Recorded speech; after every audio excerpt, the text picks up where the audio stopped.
please subscribe and don't forget to press the bell icon to get notified whenever we upload a new video. Sambit Patra आपसे और 30 second में doctor Manmohan Singh ने एक चिट्ठी लिखी है और उस चिट्ठी के अंदर बहुत स्पष्ट रूप से लिखा है कि जो प्रधानमंत्री ने 6 मई को भाषण दिया था उसमें मर्यादा को लांघा था और कांग्रेस के टॉप लीडर्स को धमकी दी थी। कैसे देखते हैं आप उसको? देखिए, पहली बात तो है ये मुबारक विषय है जो 2014 के बाद धीरे धीरे वही प्रधानमंत्री जिनसे पूछा जाता था कि 2G कैसे हो गया, 3G कैसे हो गया, जीजाजी कैसे हो गया, तो वो कहते थे मैनू की पता। आज वो अचानक चिट्ठी भी लिखने लगे हैं और बोलने भी लगे हैं। ये हम लोग के लिए मुबारक विषय है। जहाँ तक भाषाई स्तर का सवाल है, मौत के सौदागर, भुखलाए हुए चूहे, जहर की खेती, खून की दलाली, इन सब का प्रयोग कांग्रेस वालों ने तो जो किया उसका बहुत बड़ा फैसला। क्या प्रधानमंत्री 6 मई को धमकी दे रहे थे जो कांग्रेस कह रही है? देखिए, मैं आपको बता देता हूँ। प्रधानमंत्री ने बताया कि आप अगर मर्यादा लांघ करके आगे विषय बढ़ाओगे तो हम भी चुप नहीं रहेंगे।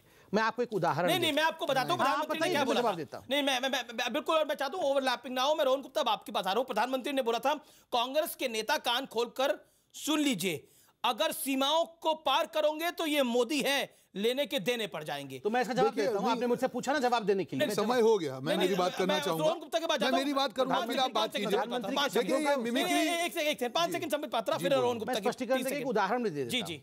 देखिए, चंद दिनों पहले कर्नाटक के चुनाव के दौरान ही राहुल गांधी जी ने हमारे राष्ट्राध्यक्ष अमित भाई शाह जी को मर्डरर कहा।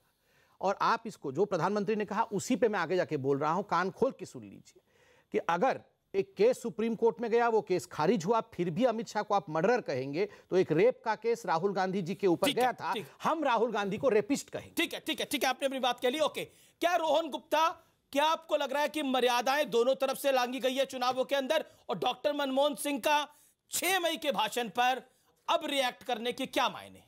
देखिए, सबसे पहले तो संबित जी ने जो बात चालू की मनमोहन सिंह जी के बारे में बोला, ये मिमिक्री प्रोग्राम नहीं है, बहुत सीरियस हम लोग बात कर रहे हैं। प्रधानमंत्री के बारे में वर्तमान हो या भूतकाल में इस तरह की बातें नहीं करनी चाहिए। दूसरी बात, जो भाषा का प्रयोग एक प्रधानमंत्री ने किया, ये भूल रहे हैं शायद कि हम चुनावी रैली की बात नहीं, हम प्रधानमंत्री के पद की बात कर रहे हैं। उस पद की एक गरिमा होती है। आप जैसे एक गुनहगार की तरह एक ये दे रहे, धमकी दे रहे हैं ओपनली एक दूसरी पार्टी को। हम लोग मुद्दे जो उठा रहे हैं, हम जो मुद्दे उठा रहे हैं, सुनिए, हम जो मुद्दे उठा रहे हैं जनता के उठा रहे हैं। जमीन अधिग्रहण का मुद्दा जनता का था, नोटबंदी का मुद्दा जनता का था, किसानों का मुद्दा जनता का है। कांग्रेस अगर जनता के मुद्दे उठाएगी, अगर उसमें भी प्रधानमंत्री को प्रॉब्लम है, वो उनकी बातें पर जिस प्रकार का एक प्रेसिडेंस बोलते हैं। क्यों लगी?